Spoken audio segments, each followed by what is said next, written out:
ప్రభు పేరిట మీ అందరికీ వందనాలండి. అందరూ బాగున్నారా? ఇంతటి అవకాశాన్ని ఇచ్చిన తండ్రి అయిన దేవునికే మహిమ కలుగును గాక. ప్రతిరోజు మనం దేవుని యొక్క వాక్యాన్ని వినడం ద్వారా మనం విశేష జ్ఞానాన్ని పొందుతాము. దేవుడు వాక్యాన్ని మనం వినడం ద్వారా దేవుడు మనతో మాట్లాడుతూ ఉంటాడు. అయితే దేవుడు ఈరోజు మీతో మాట్లాడుతున్న మాట ఏంటంటే ఆత్మ. మన యొక్క ఆత్మ రక్షణ ఎలా ఉంది? శరీరం ప్రతిరోజు మనం సంరక్షించుకుంటూ ఉన్నాము. మంచి ఆహారం తిని లేకపోతే ఎక్సర్సైజ్ వాకింగ్ అని మన శరీరం గురించి మనం అనేక ఆలోచన చేసుకుంటూ ఉంటాము. అలాగే మన శరీరం లోపల ఉన్న ఆత్మ, మన ఆత్మ రక్షించబడాలంటే ఏం చేయాలి? అసలు ఆత్మకు రక్షణ ఎక్కడ దొరుకుతుంది? అసలు రక్షణ అంటే ఏంటి? రక్షణ ఎందుకు అవసరం? ఆ రక్షణ మార్గం ఏంటి? అలాగే రక్షణ మార్గం ఏంటి? రక్షణను ఎలా పొందాలి?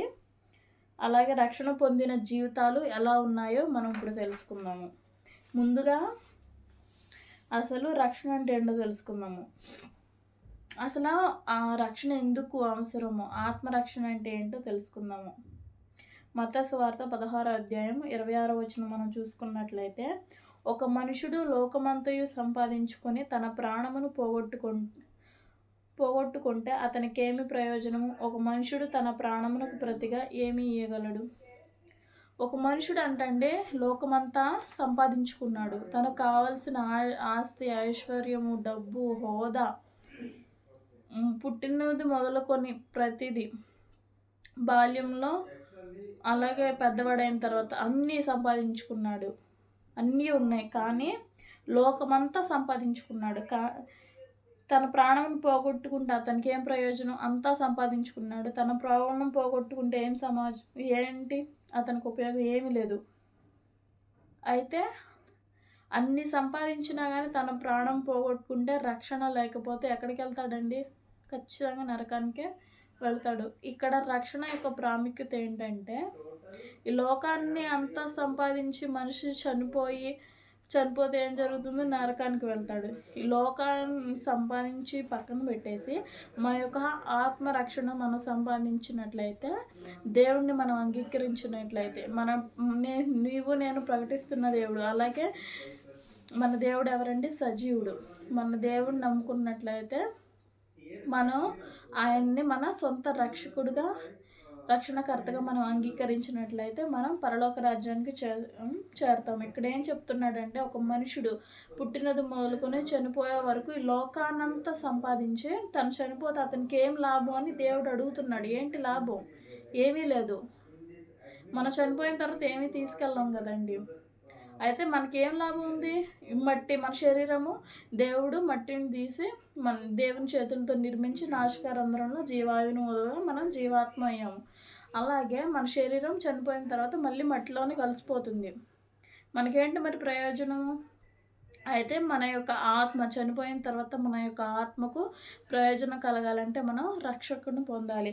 అయితే ఆ రక్షణ, ఆత్మరక్షణ అంటే ఏంటో ఇప్పుడు తెలుసుకుందాము. ఆత్మరక్షణ అంటే మతం మారడం కాదు. అలాగే ప్రతిరోజు లేకపోతే వారానికి ఆదివారం చర్చికి వెళ్ళడం మాత్రమే కాదు. మతం మారడం కాదు. క్రైస్తవ్యం అంటే, క్రీస్తుని ఆరాధించడం అంటే మతం మారడమే కాదండి. క్రీస్తుని సొంతగా రక్షకుడుగా అంగీకరించడం. అలాగే ప్రతి ఆదివారం చర్చికి వెళ్ళినంత మాత్రాన, మతం మారి క్రైస్తవ్యాన్ని తీసుకున్నంత మాత్రాన మన ఆత్మకు రక్షణ కలగదు. ఇక్కడ బైబిల్ గ్రంథం నుంచి మనం చూసుకున్నట్లయితే, యోహాను సువార్త 3వ అధ్యాయం 16వ వచనం, దేవుడు లోకమును ఎంతో ప్రేమించెను, కాగా ఆయన తన అద్వితీయ కుమారునిగా పుట్టినవాని యందు విశ్వాసం ఉంచు ప్రతివాడును నశింపక నిత్య జీవం పొందినట్లు ఆయనను అనుగ్రహించెను. ఇక్కడ మనం చూసినట్లయితే ఎవరు నిత్య జీవం పొందుతారు? చనిపోయిన తర్వాత మన యొక్క ఆత్మ నిత్య జీవం పొందాలంటే ఎలా పొందుతుంది? ఇక్కడ చూసుకున్నట్లయితే మన కొరకు దేవుడు ఇక్కడ మనల్ని ఎంతగానో ప్రేమించి పాపం చేత చచ్చిన వారమైండుగా క్రీస్తు యొక్క మహాప్రేమ చేత ఆయన మన కొరకు ఈ లోకానికి వచ్చారు. అయితే దేవుడు ఈ లోకాన్ని, నన్ను ఎంతగా ప్రేమించి తన కుమారుడిగా ఈ లోకానికి వచ్చారు. అయితే వచ్చిన ఆ కుమారుడి యందు మనం పుట్టిన వాని యందు మనం విశ్వాసం ఉంచినట్లయితే ప్రతి వాడును, ఎవరైతే దేవుని యందు విశ్వాసం ఉంచుతారో ప్రతి వాడును ఇక్కడ నశింపక నిత్య జీవం పొందుతారని ఇక్కడ సెలవిస్తూ ఉంది. మన ఆత్మరక్షణ, మనం చనిపోయిన తర్వాత మన యొక్క ఆత్మరక్షణ నిత్య జీవం పొందుకోవాలంటే దేవుని యందు మనం ఈ లోకంలోనే విశ్వాసం ఉంచాలి. అదే నిత్య జీవం. దేవుని యందు విశ్వాసం ఉంచాలి. అసలు రక్షణ ఎందుకు అవసరం? ఎందుకంటే పాపం నుండి మనిషిని దేవుని నుండి వేరు చేస్తుంది. ఎందుకంటే పాపం దేవుని నుండి మనిషిని వేరు చేస్తుంది. కాబట్టి మనకు అట్టి వేరు చేయకుండా దేవునికి మనకు మధ్య ఈ పాపం అనేది లేకుండా దేవుణ్ణి మన సొంతగా రక్షకుడిగా అంగీకరించడమే రక్షణ. అసలు మనం చూసుకున్నట్లయితే రోమపత్రిక 3:23 ఏ భేదము లేదు, అందరూ పాపము చేసి దేవుడు అనుగ్రహించు మహిమను పొందలేకపోవచ్చున్నాము. ఏ భేదము లేదు, చిన్నలు పెద్దలు, యవనస్తులు వృద్ధులు అలా ఏమీ లేదండి. అందరూ దేవుడు అనుగ్రహించు మహిమను పోగొట్టుకుంటున్నారు. ఎట్లా? పాపం చేసి దేవుడు అనుగ్రహించు మహిమను ఇక్కడ పోగొట్టుకుంటున్నారు. కాబట్టి దేవుడు ఏమని సెలవిస్తున్నాడంటే, అలాగే మనం చూసుకున్నట్లయితే రోమపత్రిక 6:23 ఏలైనగా పాపం వలన వచ్చు జీతము మరణము, అయితే దేవుని కృపావరము మన ప్రభు అయిన యేసుక్రీస్తునందు నిత్య జీవం. ఇక్కడ చూసుకున్నట్లయితే నిత్య జీవం ఎక్కడుందంటే దేవుని కృపావరము మన ప్రభు అయిన యేసుక్రీస్తునందే నిత్య జీవం ఉందని బైబిల్ గ్రంథం ప్రకటిస్తుంది. ఆదియందు వాక్యం ఉండెను, వాక్యము దేవుని యొద్ద ఉండెను, వాక్యమే దేవుడై ఉండెను. ఈ వాక్యము, ఈ బైబిల్ గ్రంథం మనకేం సెలవిస్తూ ఉంది? ప్రభు అయిన యేసుక్రీస్తునందు నిత్య జీవం అని ఇక్కడ సెలవిస్తూ ఉంది. ఆత్మరక్షణ ఏంటి? దేవుడు ఈ లోకానికి వచ్చారు. మనం నశింపగా నిత్య జీవం పొందుకోవాలంటే ఆయన యందు విశ్వాసం ఉంచాలి. అలాగే రక్షణ ఎందుకు అవసరము అంటే, పాపంలో జీవిస్తున్న మనకు దేవునికి మనకు పాపము మధ్యలో అడ్డుగా ఉంది. దేవునికి మనకి సత్సంబంధం తెగిపోయింది పాపం ద్వారా. ఆ పాపాన్ని మనం విడిచిపెట్టి దేవుణ్ణి మనం సొంత రక్షకుడిగా అంగీకరించినట్లయితే మనం నిత్య జీవం పొందుకుంటామని ఇక్కడ సెలవిస్తుంది. అయితే ఆ నిత్య జీవానికి మార్గం ఏంటో మనం తెలుసుకుందాము. యోహాను సువార్త 14:6 నేనే మార్గమును సత్యమును జీవమును నేనే. ఇక్కడ చూసినట్లయితే మార్గము, సత్యము, జీవము. ఎవరైతే క్రీస్తును సొంత రక్షకుడిగా అంగీకరిస్తారో, ఎవరైతే యేసుక్రీస్తు ప్రభువారు నా కొరకు నీ కొరకు, నా కొరకు నీ కొరకు ఆయన ఈ లోకానికి వచ్చారు. ఎవరైతే దేవుడు నా కొరకు ఈ లోకానికి వచ్చారు, మన కొరకు ఆయన ఎన్నో కొరడా దిబ్బులు, ఎన్నో నిందలు, అవమానాలు, అలాగే అన్యాయపు తీర్పు పొంది ఆయన మన కొరకు మరణించి ఆఖరి రక్త బొట్టు వరకు మన కొరకు కార్చారు. అట్టి మరణాన్ని మనం జ్ఞాపకం ఉంచుకొని దేవుడు మన కొరకు చనిపోయాడని గుర్తెరిగి మనం ఆయన్ని విశ్వసించాలి. విశ్వసించినట్లయితే ఆయనే మార్గము, సత్యము, జీవము. సో ఆయన యందు విశ్వాసం ఉంచేవాడు ఎప్పుడు నశింపక నిత్య జీవం పొందుతాడని ఈ గ్రంథం చెప్తూ ఉంది. అలాగే మనం అయితే రక్షణ ఎలా పొందుకోవాలి? మనం రక్షణ ఎలా పొందుకోవాలి? దేవుడు రక్షణను ఉచితంగా ఇస్తాడు. మనం నమ్మికతో అంగీకరించాలి, అలాగే హృదయంతో దానిని అంగీకరించాలి. మనం చూసుకున్నట్లయితే రోమపత్రిక 10:9-10 అదేమనగా యేసు ప్రభువని నీ నోటితో ఒప్పుకొని దేవుడు మృతులలో నుండి ఆయనను లేపినని నీ హృదయమందు విశ్వసించిన ఎడల నీవు రక్షించబడదు.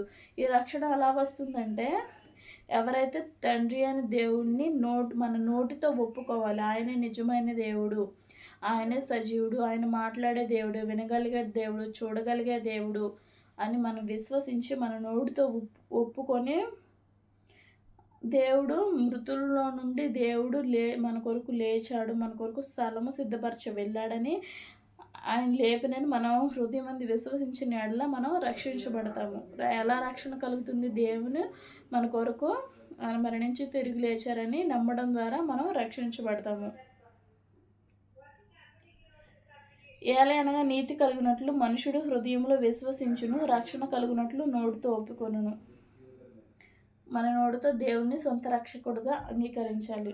అలాగే రక్షణ పొందిన అయితే నేను అంగీకరించేసాం, దేవుణ్ణి అంగీకరించాం, రక్షణ పొందుకున్నాము. రక్షణ పొందుకున్న తర్వాత మన యొక్క జీవితాలు ఎలా ఉండాలి? మొదటిగా చూసినట్లయితే మన మార్పు. అంతకుముందు మనం ఎట్లా ఉన్నాము, ఈ లోక సంబంధంగా జీవించాము. ఇప్పుడైతే ఇంక పాతవి గతించాను, అన్నీ క్రొత్తవైనని ఉంది కదండి. పాతవన్నీ గతించాలి, మనం క్రొత్త వారిగా ఉండాలి. అంతకుముందు ఎలా జీవించామో దాన్ని విడిచిపెట్టి నూతన జీవితంలో మనం జీవించాలి. మనం చూసుకున్నట్లయితే 2 కొరింథీయులకు రాసిన పత్రిక 5వ అధ్యాయం 17వ వచనం, కాగా ఎవడైనను క్రీస్తునందున్న ఎడల వాడు నూతన సృష్టి, పాతవి గతించను, ఇదిగో క్రొత్తవైనను. పాతవి గతించిపోవాలి, కొత్తగా నూతనంగా మనం జీవించాలి. మనం చూసుకున్నట్లయితే ఆస్తి పోవచ్చు, ఆరోగ్యం పోవచ్చు, కానీ ఆత్మ పోతే అది మళ్ళీ తిరిగి వస్తుందా అండి? ఆత్మ ఒకసారి నరకంలో వెళ్తే మళ్ళీ తిరిగి వస్తుందా? లాజరు, ధనవంతుడు ఇద్దరూ చనిపోయారు. లాజరు పరలోకానికి వెళ్ళాడు, ధనవంతుడు నరకానికి వెళ్ళాడు. అక్కడ మండుచున్న అగ్నిలో నుండి పిలుస్తున్నాడు లాజర్ని, నాకు కొంచెం నీళ్ళన్నా ఇవ్వు, ఇక్కడ మంటల్లో కాలిపోతున్నానని వేడుకున్నా కానీ అక్కడ ప్రయోజనం ఏమి లేదు.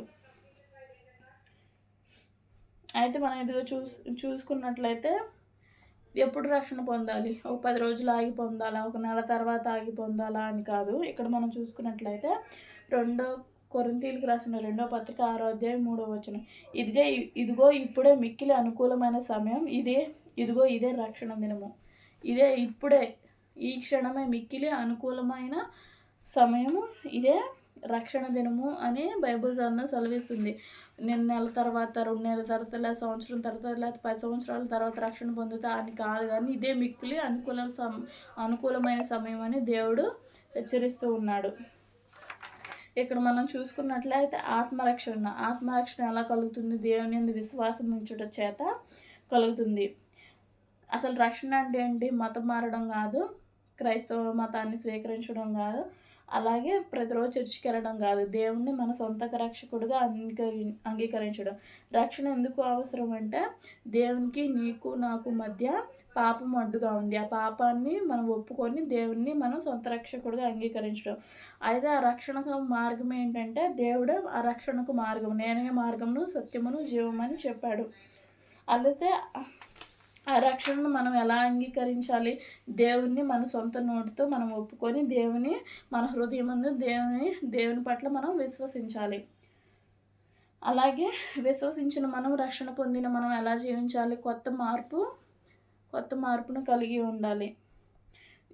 ఇప్పుడే మిక్కిలి అనుకూలమైన సమయం, ఇదే రక్షణ దినము. నేను రక్షణ పొందుకోవాలని దేవుడు కోరుకుంటున్నాడు. ఇప్పుడైనా మనం రక్షణ పొందడానికి మన హృదయాలు దేవుడు ప్రేరేపించును గాక. ఈ చిన్న వాక్యం దేవుడు మీ హృదయంలో ఫలింపజేయును గాక. ఆమెన్.